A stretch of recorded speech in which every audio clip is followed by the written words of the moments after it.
everyone, and welcome back to an episode of ComHack. I'm Tim Jones. And I'm Josh Weiss. And today we wanted to talk about agenda setting theory, and it's basically what you think it would be from the name. Now, Josh, agenda setting theory, in case they don't know from the title, is when a media outlet or someone with influence or somebody who can speak into a conversation just by setting the topic, talking about a certain issue, has in turn set the agenda.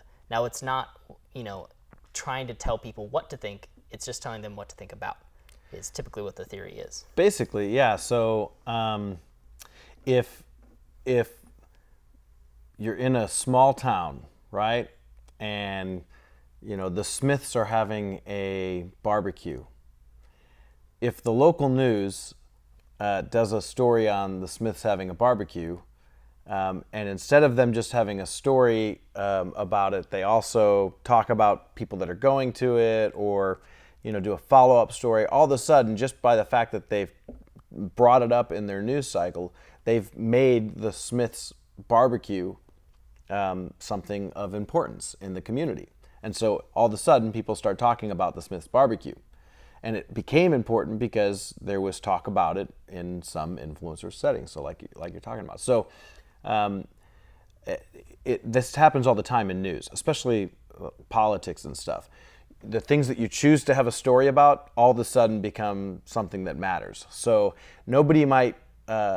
people might not care at all about a particular race in the country. Like, it's a local state senate race that the rest of the nation doesn't really care about.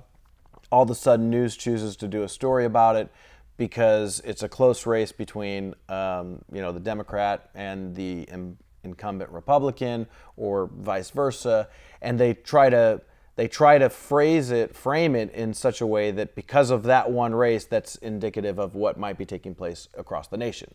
So they're using the otherwise insignificant race as something to set the agenda for the bigger discussion on a larger scale, by doing the news story on it, or circling around and doing follow-up stories on it, interviewing people about it. The more you talk about something, the more it becomes in discussion and trending. Yeah, and on the flip side of that, something happens, maybe there's some disaster or something, and it doesn't get covered by the news or the media, then that's no longer a talking point. Nobody really knows what's going on, and it just kind of sinks down. Exactly.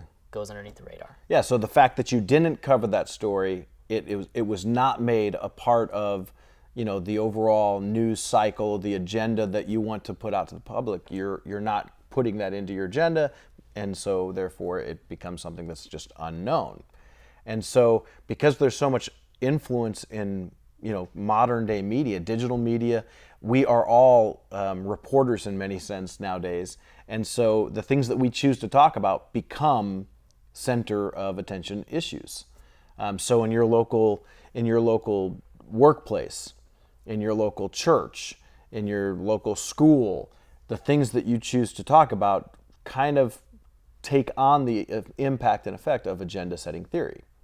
Yeah, and I think social media in general can not only spark some of those, but also add fuel to the fire if it's a very much like a heated topic, and it's like the news will just say, hey, this happened, and then somebody's like, oh my gosh, I can't believe this happened, and starts blowing up about the internet. Everyone else is like, yeah, that's terrible, and it becomes this huge thing. There's a hashtag, there's a whole YouTube series based off of why this happened, and in a way it can even start from that social media level where somebody's like, hey, this store did something mean to me, and now it's this big thing. Or it can be something really like silly, like the dress, the blue and gold, whatever, black and that whatever that color dress. Who knows? Nobody still knows. Don't know. It was crazy. It's like somebody's like, hey, I think this dress is this color. Someone else is like, no, it's not. And then boom, became this whole agenda.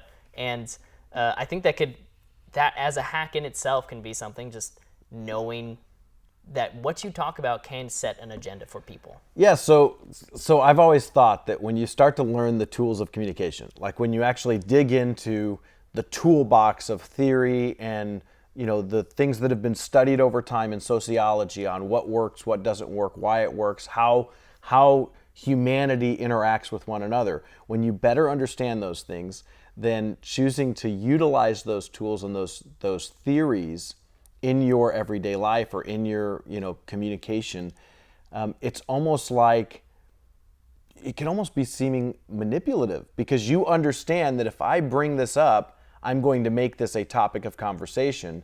And so it's by understanding it, you utilize that tool of agenda setting theory, and you can use it for the good. You can be positive about it.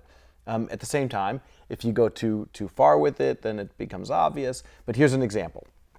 Let's say workplace environment, and you are really tired of the fact that people keep leaving the refrigerator with old moldy food. Like they leave their Tupperware in there with old moldy food. Gross. Right? Yeah.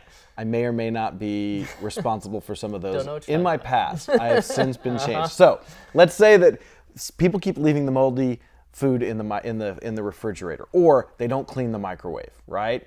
And this is just, it's like in the workplace break room.